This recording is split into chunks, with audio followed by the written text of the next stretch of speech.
Hello there everyone, it is Mitsu here and welcome back to another episode of MAR.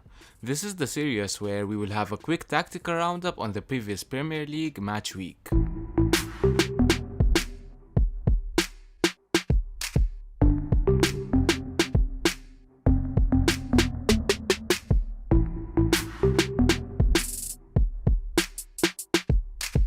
Before we begin, I just wanted to thank Jersey FIFA for sponsoring this video. Make sure to check them out if you want top quality football jerseys for low prices. They have the newest team jerseys as well as the retro ones. You can use code MITSUJR for 5% off. I'll leave the link of the website in the description below. Man City shared the points against West Ham in a match that ended 1-1. West Ham started the match with high pressure, something that created a lot of trouble to Man City while building up. Guardiola was using a high defensive line, while West Ham's pressure concentrated on pressing both centre-backs as they own possession. In addition to that, they would mark Rodri whenever he drops down to receive the ball. Guardiola wanted his players to be positioned between the midfield and defensive lines. However, they couldn't receive the ball from the centre-backs due to the zonal system applied by West Ham, so the only solution was letting a player drop down to get the ball. Sterling moved a bit central as he was performing this role, leaving huge spaces to Cancelo on the wing, and that's exactly how their only goal was scored.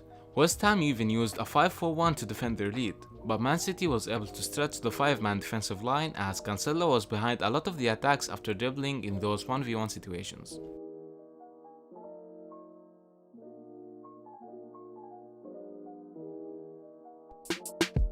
Man United hosted Chelsea at the Old Trafford, and it was not the best match to watch if I'm being honest. It just felt that both managers were planning not to lose rather than wanting to win. Both teams played defensively while there were no proper build-up plays from both sides. And this takes us to the section of the video where we will be talking about the best performance from the new signings in the league. And it's got to be Edouard Mendy. Thanks to him, Chelsea kept the clean sheet. He got a 7.7 rating according to Football Critic and managed to pull up 4 saves. Yeah, apparently out of all the new signings that Chelsea got this summer, the keeper was the man of the match. In a match that was tactically very similar to Man City vs West Ham, Liverpool won 2-1 against Sheffield United. Klopp used a 4-2-3-1 formation and started with Jota for the first time this season. Sheffield scored the first goal and then started to play defensively using a low block and a zonal defensive system. That's why I said that it was tactically very similar to Man City's game. Liverpool couldn't keep the ball on the ground between the midfield and defensive lines. That's why we have seen a lot of switches and negative positioning from Liverpool during that game.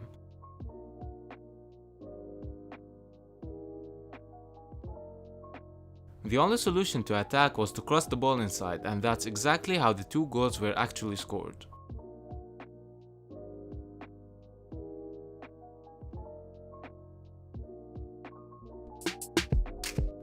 Leicester City came on top following a 1-0 victory against Arsenal. Vardy came on from the bench and scored the only goal in the match.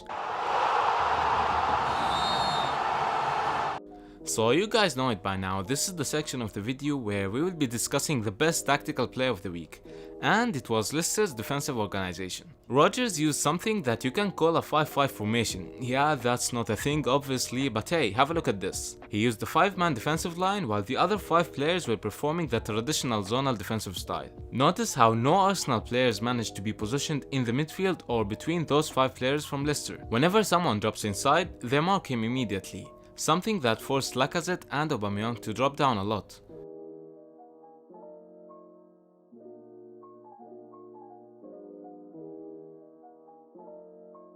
Arsenal's response to this was the long passes from the centre-backs.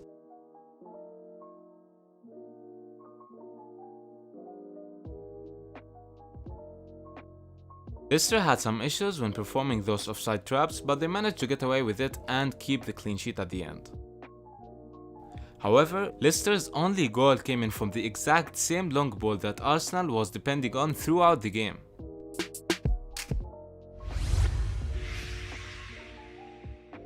Finally, I just wanted to remind you guys that we have a fantasy league. Make sure you join it as I'm preparing a bunch of stuff for it. But yeah, anyway, I just wanted to give a huge shout out to Die Manshaft as he's on top of our league and he has been so for the last couple of weeks actually.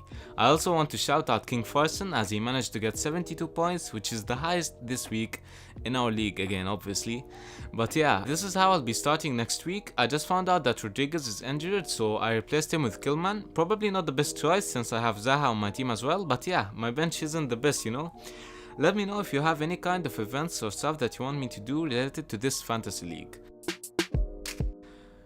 So that was it guys, I hope you have enjoyed this tactical roundup. I'm sorry for not uploading for the last couple of weeks, I'm really busy these days, but yeah, anyway, thanks for watching and I'll see you guys in the next one.